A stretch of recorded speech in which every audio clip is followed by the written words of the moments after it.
Hello all, I'm Jim Johnson, aka Sulfurblade, and I am here with, excuse me, Crusader Kings 2. In this video, I'm going to attempt to create my magnum opus, if you will. If you're familiar with CK2 and you've been part of the Hermetic Order at all, you will know that a magnum opus is something that your character can do when he reaches the highest rank. And it's usually very powerful little book that you can write that you then pass on to following generations who then write their own magnum opuses, which then kind of snowballs and creates a very powerful additional stats to your follow-on characters. One neat little thing I like about Hermetics. Anyway, this magnum opus is actually it's kind of like I've come full circle in my YouTubing career to date. This game, Crusader Kings 2, is probably the game that got me interested in doing YouTube in the first place, and it's because I wanted to teach people how to, well, play this game better. And to be honest, I did a few videos early on when I started YouTubing long ago, and they, well, they've only been watched a handful of times, because, you know, all YouTubers start somewhere, and by God, I'm still haven't really gotten anywhere yet. You know, I haven't even broken 1,000 subscribers, but that's fine because, you know, this is a hobby for me. This isn't something I'm doing to make a livelihood off of or sustain myself. If it was, I would be, you know, probably be starving at this point. But anyway, I'm going to give this another go, and I'm going to try a slightly different approach.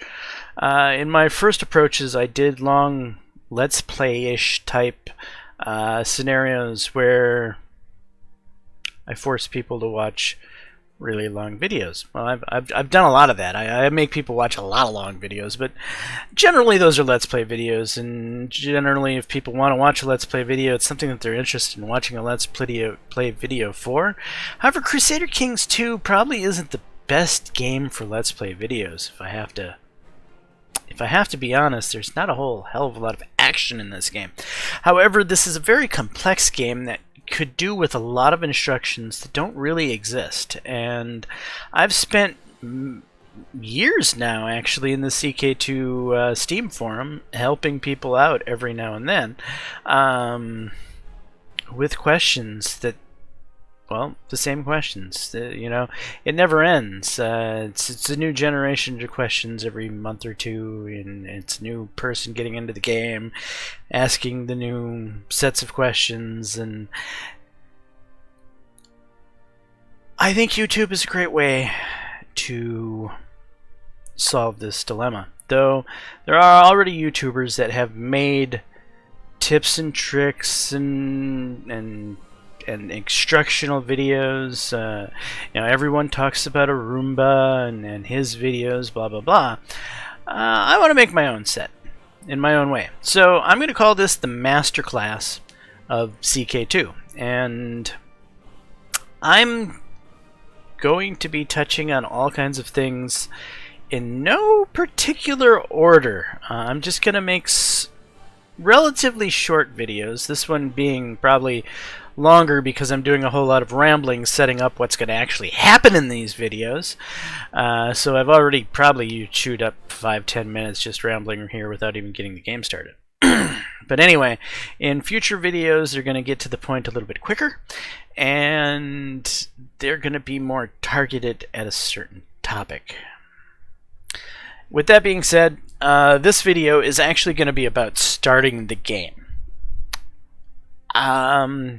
As you can see, I'm at the point where I can choose a starting time that I'm going to pick to start the game. This is a preference thing.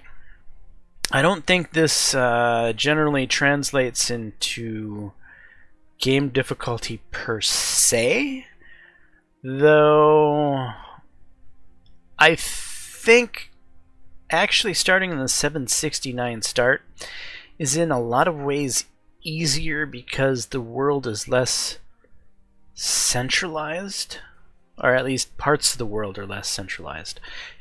France is still, you got the whole Charlemagne thing going on in France, so there's a bit of centralization going on there. You have the Umayyads in the Iberian Peninsula that are fairly centralized. You've got the Byzantine Empire and the Arabian Empire, which are always the superpowers. So you still have kind of the normal centralization that exists in any time frame, but some of the other places like England and the like are less solidified than they are in later ages. So I like to start in 769 because I like to have a world a bit more broken up. So I'm going to choose that for this particular video.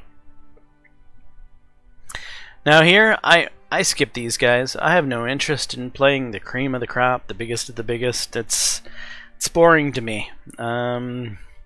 Part of the game, in my opinion, is becoming one of these guys, becoming one of the superpowers on the map.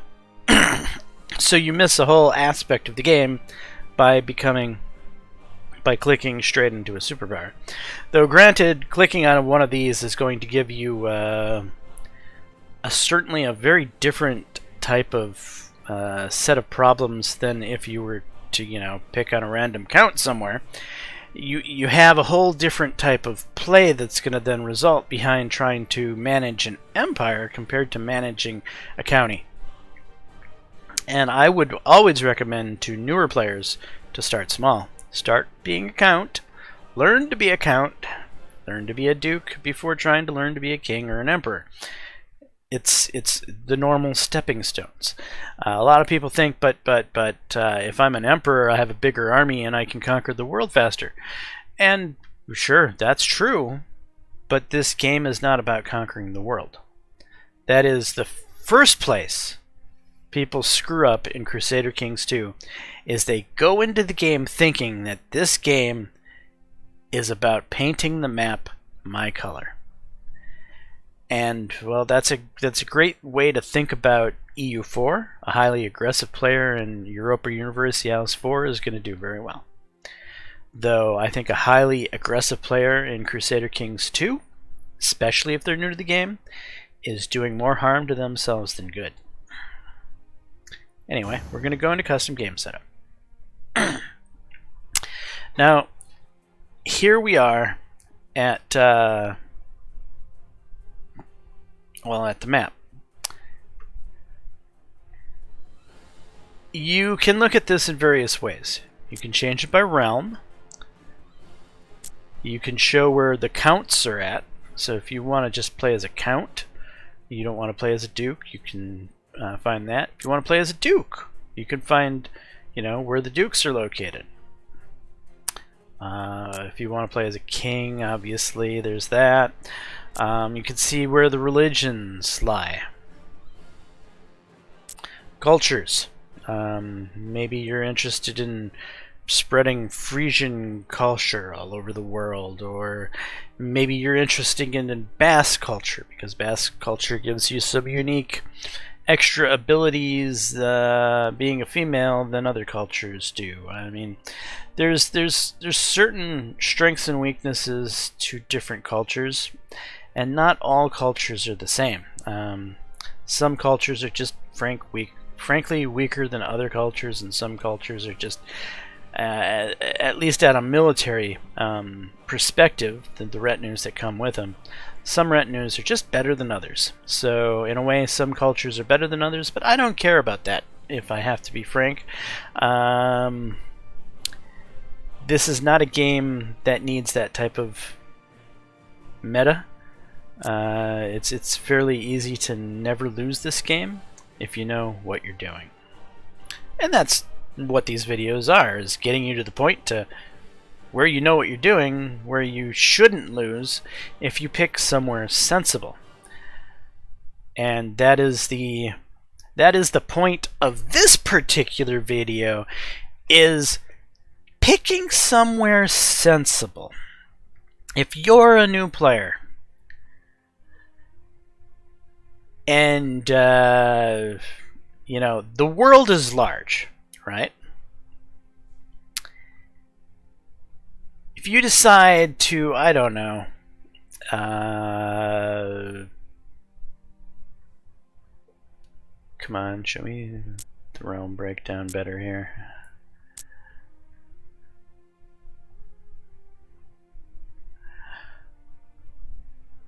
Alright, well, this is Alania. There should be Alania here. I think the reason Khazaria is over this is because they are the overlords of the Alanians. So if you were to choose, say, the Khanate,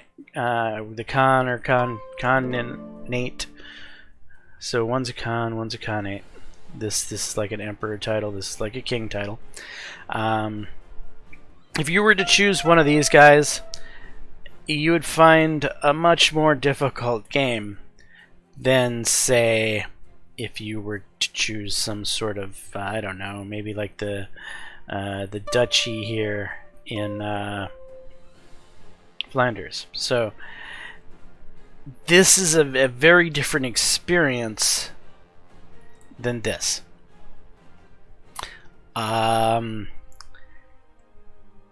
Basically, if you sort this by religion,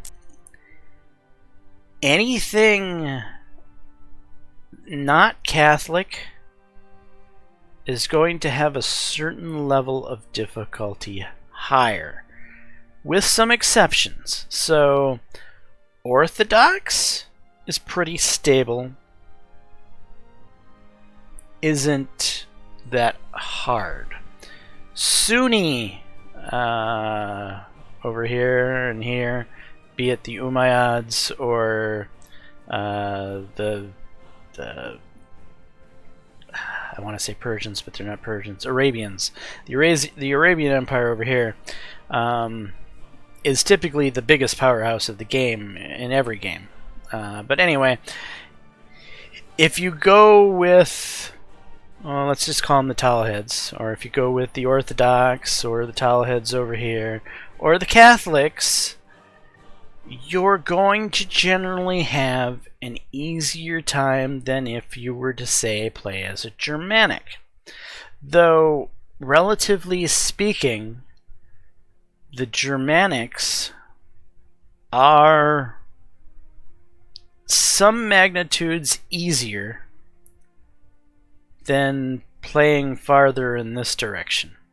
So the farther you get towards China, if you will, the more difficult of a game experience you're going to find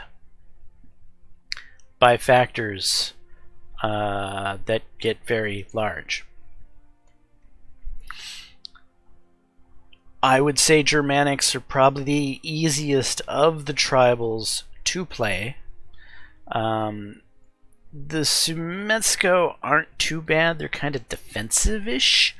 It's just that you have to then fight off the Germanics, basically, which can be done. If you're kind of in the Finnish area, it's probably easier to do because you're in no man's land. The Horse Lords have a hard time getting to you. The Germanics really don't care to get to you because they would rather go after the wealth of the Catholic lands. So you can kind of get left alone here as a Sumetsko and do okay in the Finland area.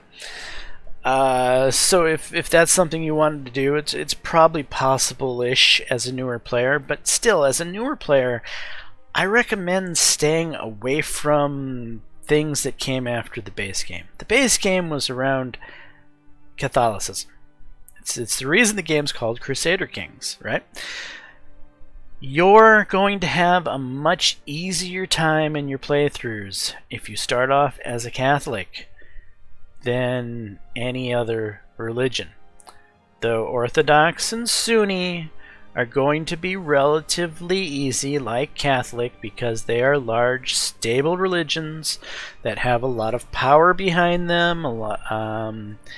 You're relatively safe. Nobody's going to conquer you too soon if you're in the Byzantine Empire. Nobody's going to conquer you too soon if you're in the Arabian Empire. No one's going to conquer you too soon if you're in the Umayyad Empire. That being said, I think Catholic is the way to go. However, there is Catholic Advanced and there's Catholic Simple. Now, how does that break down? Asturias here would be Catholic Advanced. Why? Well, it should be obvious. You have a very large Talhead Empire here, butting up against you in the Iberian Peninsula, and your two religions don't get along. They're mortal enemies, and you are the weaker of the two. Granted, if you play smart, meaning Catholic Advanced, if you have the knowledge of the game, you can swing this to your advantage to then quickly take over the Iberian Peninsula and become a major powerhouse because you chose to start in this area that gives you easy ability to expand through Holy Wars. At the same time, if you're not a Crusader Kings 2 expert, you can find yourselves making some bonehead decisions, and you can end up getting yourself wiped out rather easily here.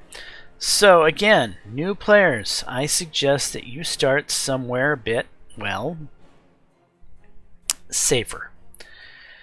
And by safety, France and Lombardy are likely the biggest, safest areas in Catholicism. Especially France that's not anywhere near the border with the Umayyads.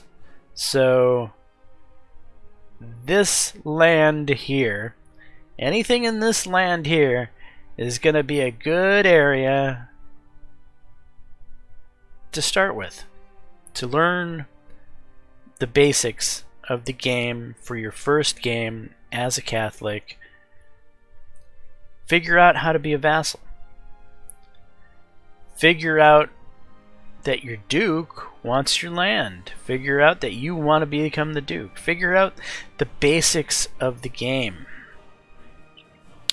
Now, Ireland used to be like the training ground, right? And I still think it is, but if you click on government types, where is that? You're going to find tribal here in Ireland and Scotland. And that causes a new wrinkle in things, especially in the 769 start. In the later starts, I believe Ireland starts out with feudal government. However, as a new player, I suggest you stay away from tribal at first. And I know there's going to be people out there that are like, nonsense, I started as tribal, I started as Germanic. And I'm not going to say it's impossible to learn to be tribal Germanic. In fact, it's very possible to learn that. I just think that the Catholic play is some marginally easier gameplay to figure out. Tribal gameplay, Germanic gameplay, tends to revolve more around military and conquering. And when you're just getting your feet wet, you need to play a bit more peaceful and learn the economy first. So then, well, you've got Northumbria, you've got Mercia, you've got Wessex. And you've got kind of the scattered area here in Wales. These are,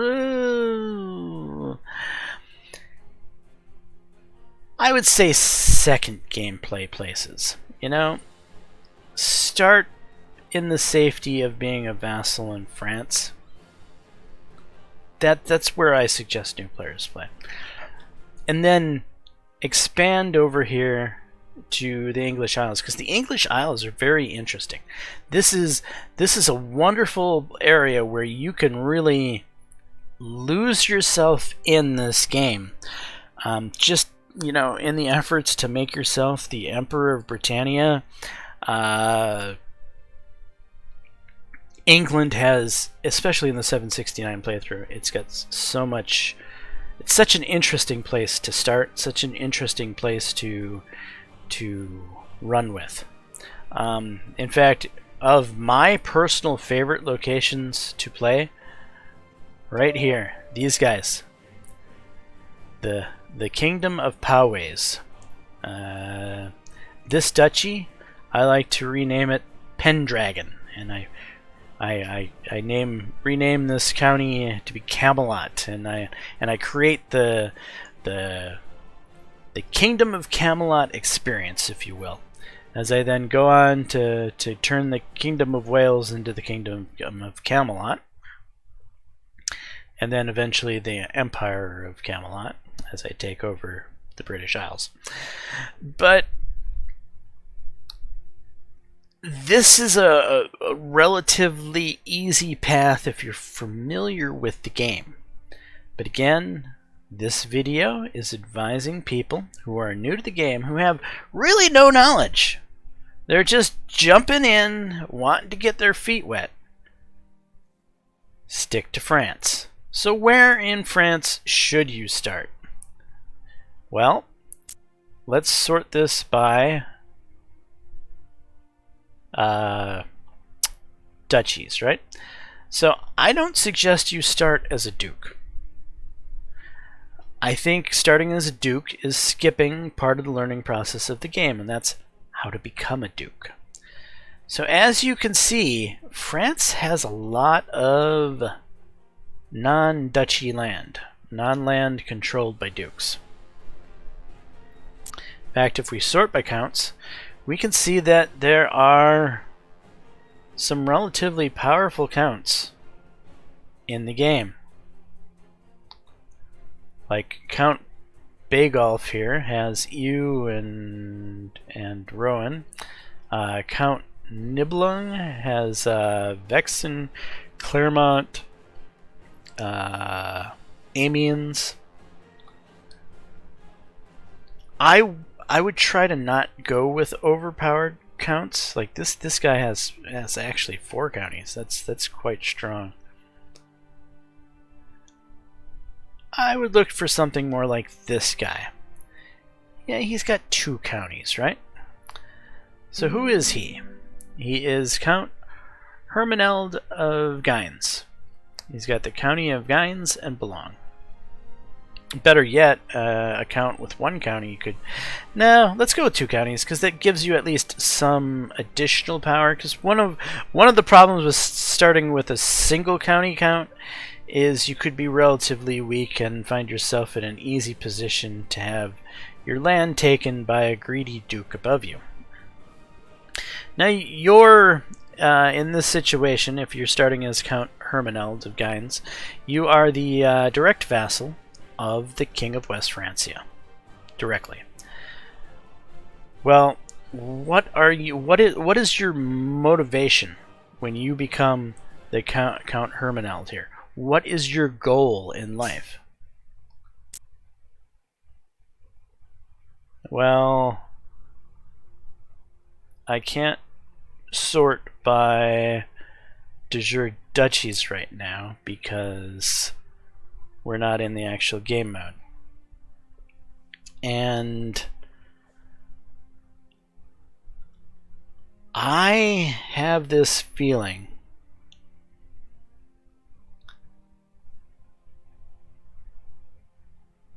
that this might be part of the Duchy of Flanders. I know in here I think is Normandy, maybe? I don't have the duchies memorized, per se. So that could prove to be a problem. You're a 2-county count. You are the direct vassal of the king, but so is the Duke of Flanders, and this might be his de jure land. So the Duke of Flanders may want the king to transfer you over as the vassal. And how much of Flanders does this guy own? He owns the large majority of it. So he's going to be a pretty strong duke. And if Boulogne and Guyens is indeed part of Flanders, I'm not sure. It's hard. I think it is. He's going to be your primary problem. But there's ways to deal with that. So let's go ahead and do that. So we've decided that we're going to go with Count whatever his name is here. If I can get back to him.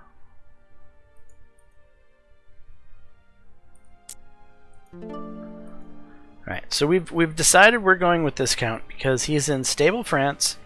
He's a relatively strong Count. He's not an overpowered Count, and we're wanting to learn from the ground up. So we're picking a Count first. There, we've jumped in. Now we have the crazy game rules, which can be a lot of stuff thrown at you. Now, I already have game rules that are already set up. And depending on my preference, I often goes with slot 2 because I absolutely hate Shattered Retreat. Shattered Retreat to me is like one of the worst mechanics in the game. So I like to get rid of Shattered Retreat altogether. Defensive packs can be a nuisance, might not be a nuisance. For a new player, I think you want to play with defensive packs off because contrary to the normal thought process, defensive packs are more of a hindrance towards expansion than they are a mechanism to defend you from bigger fish. So the reason that Paradox put defensive packs into place in the first place was to prevent people from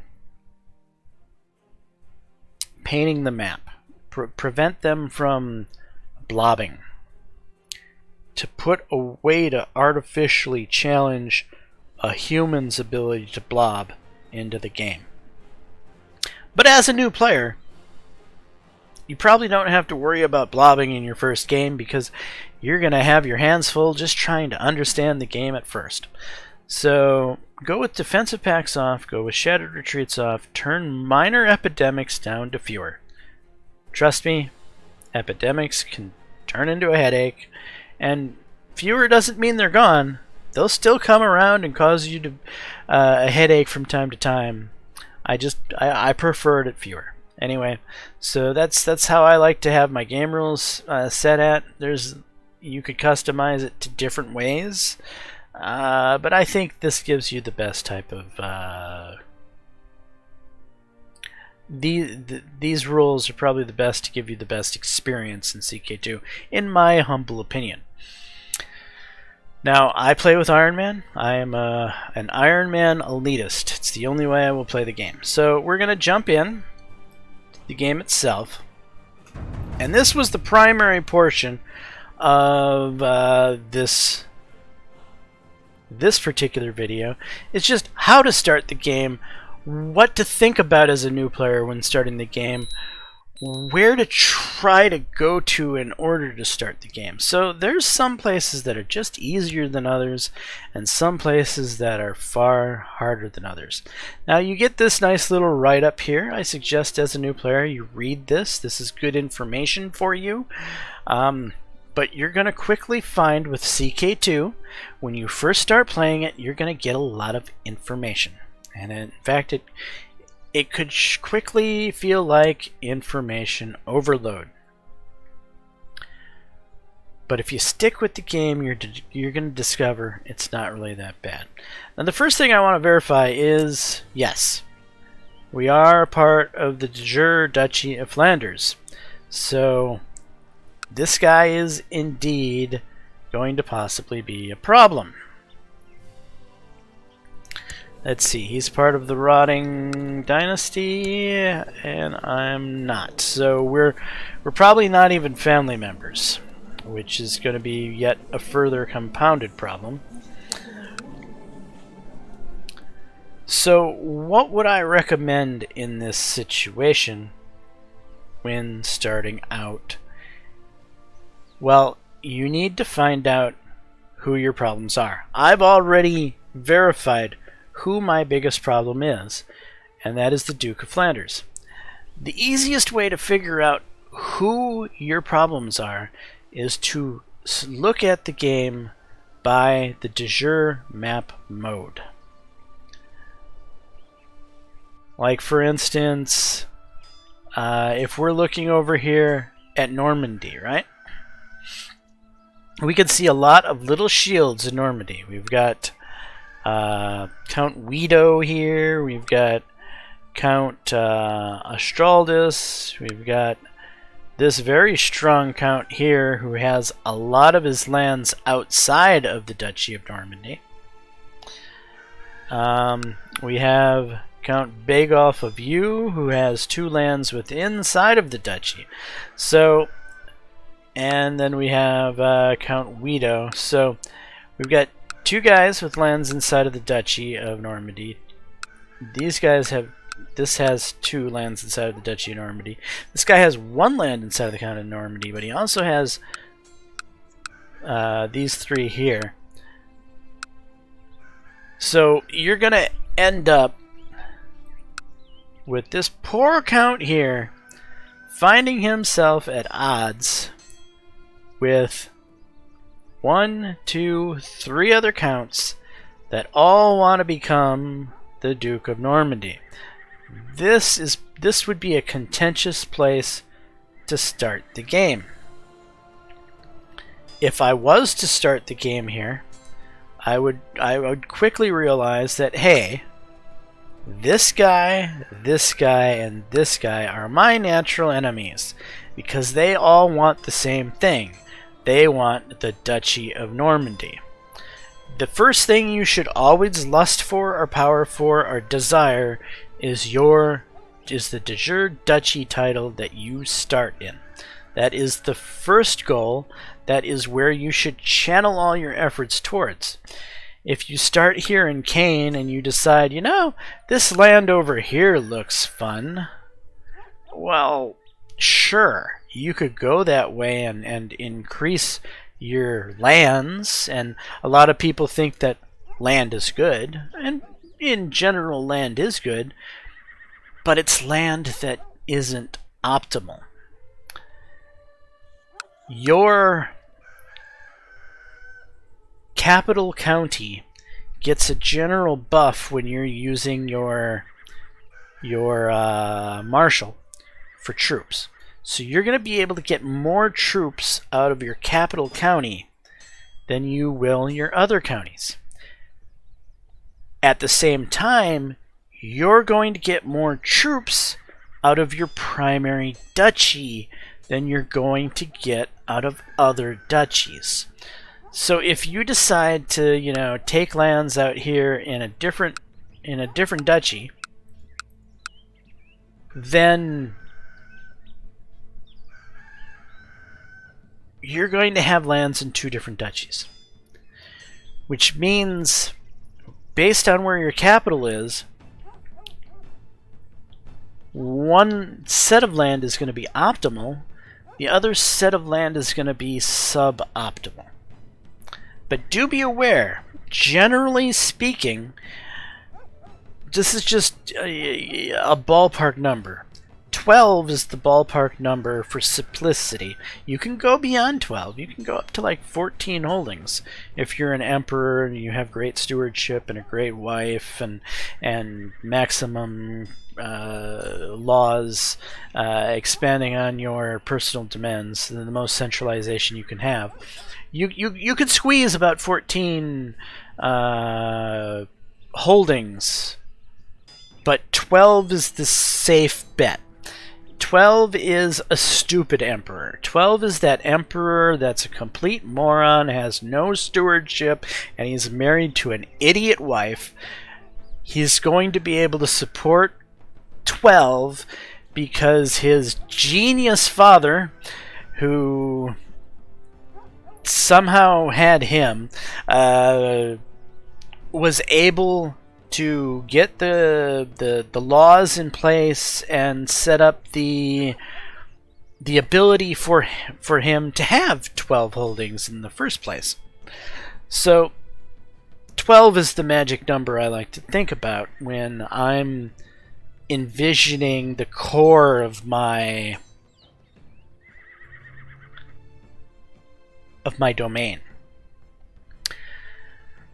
Now, if you look at the Duchy of Normandy here, you can see, if we just look at the counties in Normandy itself, there's 6 counties here. And some counties are better than others, right?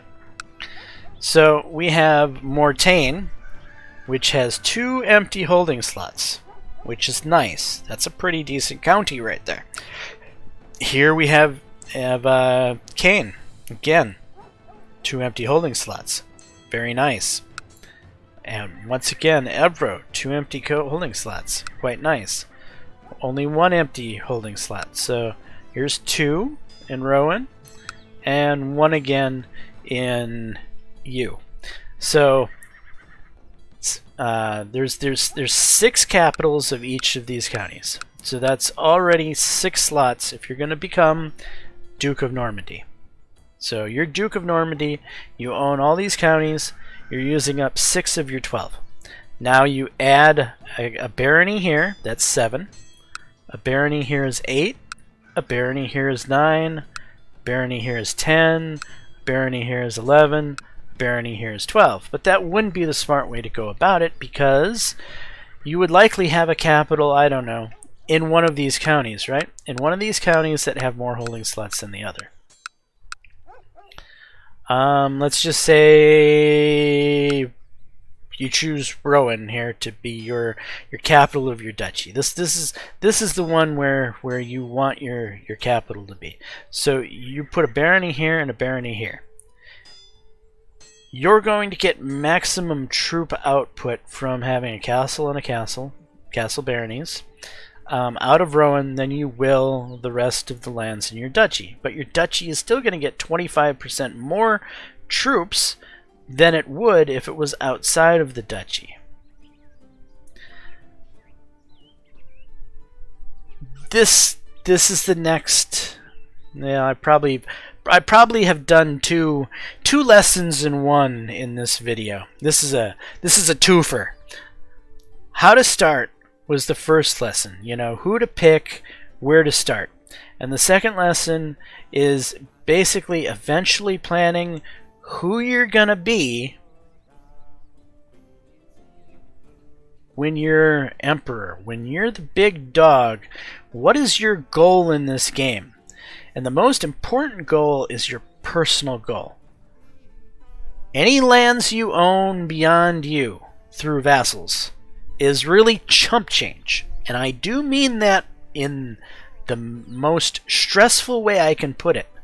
Vassals give you jack diddly squat compared to your own holdings. Always prioritize your own holdings over getting yourself vassals. Vassals are nice, they give you a little bit of tax, they give you a little bit of levies, but in the long run, they are not going to make you a superpower. What's going to make you a superpower is your own domain. So always prioritize your own domain. Now, as you can see, this Duchy of Normandy has 1, 2, 3, 4, 5, 6, 7, 8, 9, 10, 11, 12, 13, 14, 15, 16. 16 holdings that you can't possibly control all by yourself. As I said, if you are a really high stewardship wife, a real high stewardship, well, I don't think wife actually goes in for this. No, wife doesn't count for the stewardship bonus. It's the only bonus that a wife doesn't matter on is stewardship. Anyway, I'm kind of getting off topic here. Just trust me, 14 is about the max you're ever going to pull. It might be possible pull 15, but consistently pull 15, you'd have to consistently have super characters one after another, after another, after another, and you're just not going to have super characters. So in this situation, I would either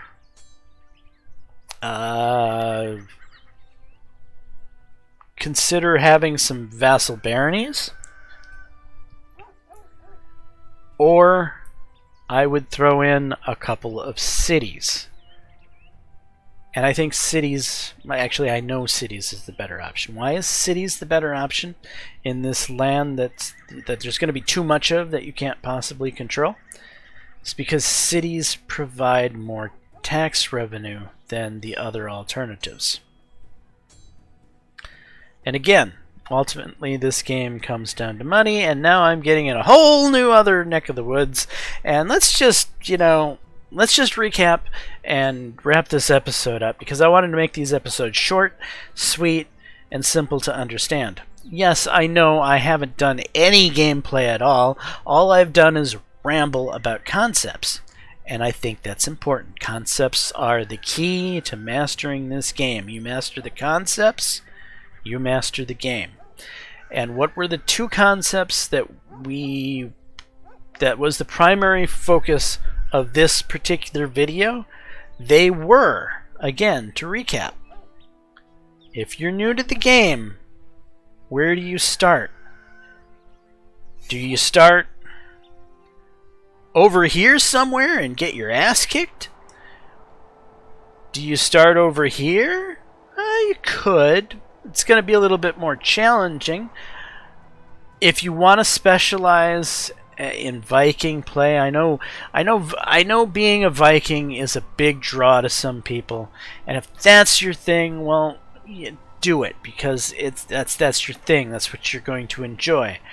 But if you're not tied to being a Viking, if you can be happy just being a simple Catholic over here in Western Europe, I strongly suggest you do it, because it's going to be the easiest place to learn the game in the easiest manner possible. You don't want to have big baddies breathing down your neck trying to conquer you from the moment you start the game. There's always going to be somebody looking to conquer you. That was step 2, right? So step 1 was figuring out where to start. And then step 2 is what I've been going in. You need to recognize who your enemy is once you start. So actually there's kind of 3 concepts I went over in this.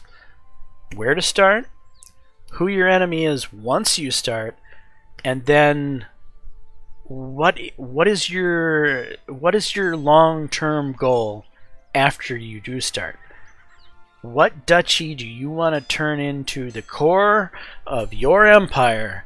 What duchy do you want to own every holding in? What duchy do you want to conquer and hold like an iron fist? What duchy do you want to invest all your gold in to maximize the troop and money that you can manufacture as a player? If you start in a very small duchy, maybe you go with 2 duchies, because your starting duchy just doesn't have the expandability. Like, for instance, Normandy here has 17 holdings.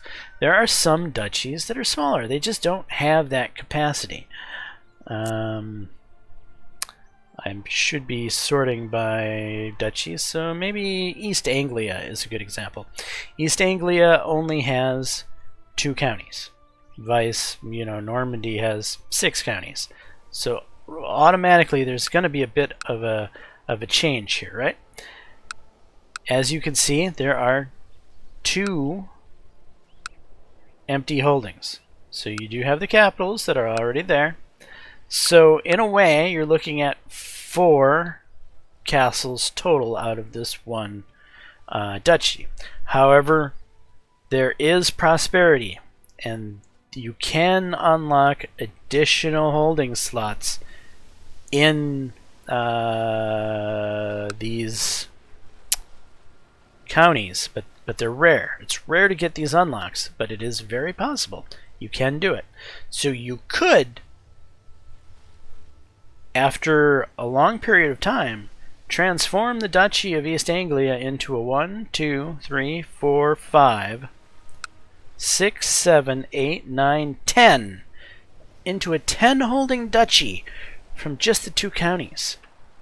That would leave you short of the magic 12 number I tell you is what you're going to be able to reasonably hold as an emperor in the long run.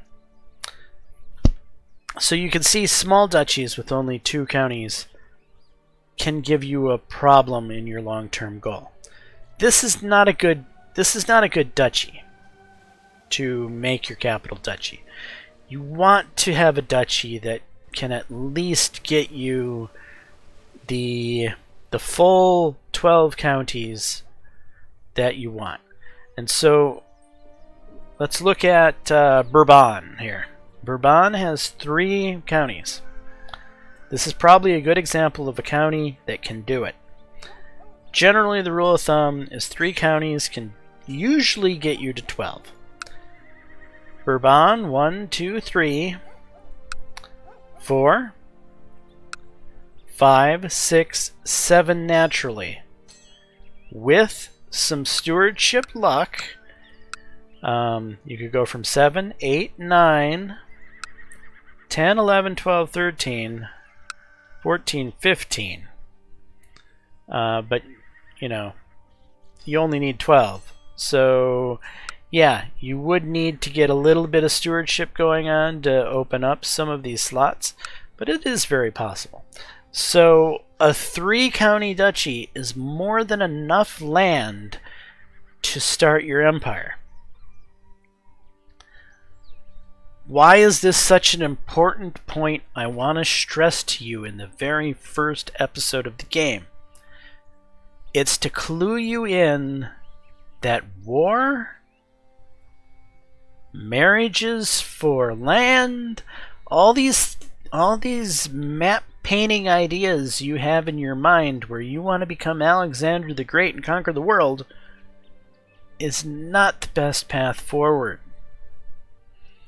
The best path forward is to concentrate on your duchy. Invest in your duchy. Stay at peace as often as you can to maximize your duchy. Anyway, that's it. That's where I'm ending this episode right there. That is the final